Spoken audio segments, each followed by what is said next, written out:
As a man thinketh, so is he. These are the words of James Allen. In 2019, I was homeless. I lived in my aunt's house and I worked 3 jobs. Two of them were paying for $8.46 an hour, which, if you live in Florida, that's not even enough to survive. I was depressed. I was lonely. I didn't have any friends. Literally a terrible life to live, guys. And this book is what brought me out of that. Literally, this book changed my life. And if you're new to the self-improvement space, this book is something that not too many people are talking about. And I just want to spread some light on this book. I think it's the new self-improvement Bible, or it should be the self-improvement Bible. All right, guys. So James Allen, As a Man Thinketh.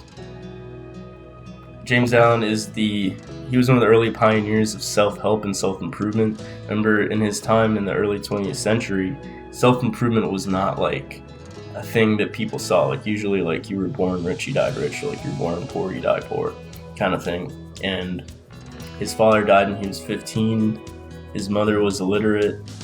He had to work these hard laborious jobs in the factories. But his principles, even though it's written more than 100 years ago, his principles remain the same. Alright, guys, I applied this to my life 120 years later. Alright, it costs less than $10 on Amazon. I'll put the link in the description. It's super cheap. This is probably the best investment that I've made in my entire life. Like, no stock or, class or course matches this in terms of ROI, return on investment.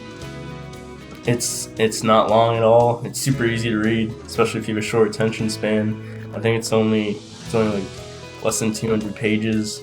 And the bottom line up front, guys, is you are what you think you are. Alright, so he encourages us to put away sick and weakly thoughts because our thoughts crystallize into our habits and our actions. And our actions determine our circumstances in life. I'm going to read you a page from page 29. It's my favorite page. But as physically weak people can make themselves strong by careful and patient training, so people with weak thoughts can make their thoughts strong by exercising themselves in right thinking.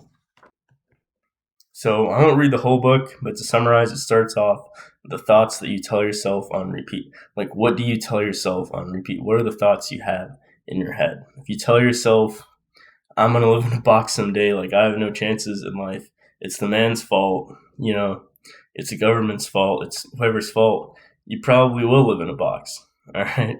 You tell yourself limiting thoughts, you're going to be limited. So your thoughts dictate your actions. What do you do to solve your problems? You tell yourself, I'm going to be rich one day. You probably are, because you're going to be doing things like, okay, you're telling yourself, I'm going to be rich. What do I need to do to get rich? Okay, I'm going to research investing. You're probably going to research investing, making a business, all right, getting out of the 9 to 5. And then you're going to see yourself take actions to actually make that come true. All right, guys. So I'm going to make a controversial claim here, and a lot of people are not going to like this, but I believe through this book, James Allen believes it too. If you're poor in a first world country, it's your fault. You probably deserve to be poor. You don't deserve to be poor, it's probably your education, but I do think it's your fault. Alright. And if that quote offended you in any way, if it hurt you or any way, then you're the person that needed to hear that the most. Alright? If that offended you, you needed to hear that. If it didn't offend you and you agree with me and you're like, yeah, you know what? Like, my circumstance is the consequence of my actions, you're probably doing the right things. You're probably doing things to set yourself up for future success. Alright? You're probably putting in the work and it's going to pay off in time. Alright, guys, so buy the book. It's a great investment. Short King Brandon out. Let's plant some bread so we can eat tomorrow, alright?